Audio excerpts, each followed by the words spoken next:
Assalamualaikum warahmatullahi wabarakatuh. Kami dari kumpulan Enjoy akan membentangkan tentang tajuk analisis pergerakan harga mata wang dari kursus LMCW 2022 Pengurusan Analitik Data. Pensyarah kami ialah Dr. Khairiatul Mardiana binti Jansa. Ahli kumpulan kami terdiri daripada 4 orang iaitu Mas Izzati, Ishraf Imran, Haziq Iskandar dan saya sendiri iaitu Hafizuddin.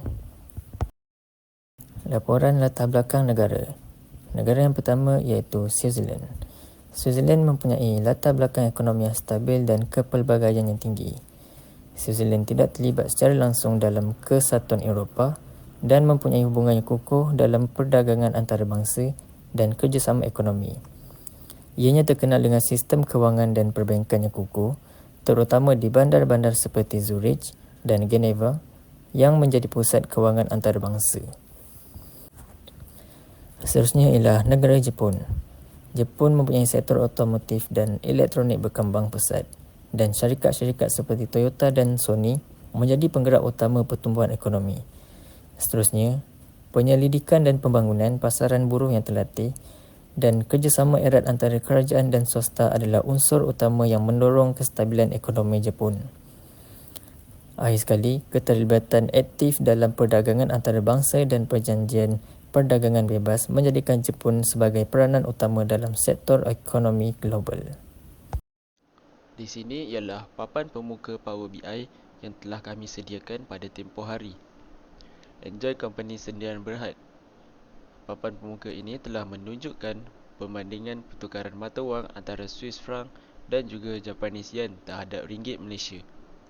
Secara keseluruhan, perbezaan nilai pertukaran mata wang antara dua negara ini terhadap Malaysia adalah sangat ketara. Faktor pertukaran nilai mata wang terbagi kepada 3, iaitu inflasi. Apabila inflasi tinggi di Malaysia, ia memberi kesan kepada kuasa beli wang ringgit. Kadar faedah. Kadar faedah yang tinggi akan memulangkan pulangan yang tinggi untuk pelabur. Akhir sekali ialah hutang awam. Hutang yang tinggi membimbangkan keupayaan negara untuk melangsaikan semula hutang.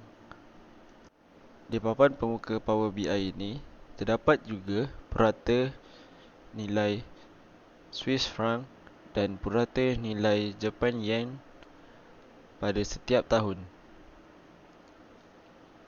Selain itu, purata CHF dan juga purata Japan yen terbagi kepada 2, iaitu mengikut pada tahun dan juga bulan. Potensi pelaburan yang kita dapati adalah disebabkan ekonomi Switzerland yang stabil walaupun COVID-19 melanda, adalah pilihan yang bijak untuk melabur di negara ini dengan sistem ekonomi yang kukuh dan kepelbagaian sektor seperti perbankan, teknologi dan farmaseutical. Negara ini amat sesuai dijadikan destinasi pelaburan yang menjanjikan. Selain itu, pelaburan di negara Jepun pula memberikan peluang di sektor teknologi, robotik, penjagaan kesihatan dan tenaga yang boleh diperbarui.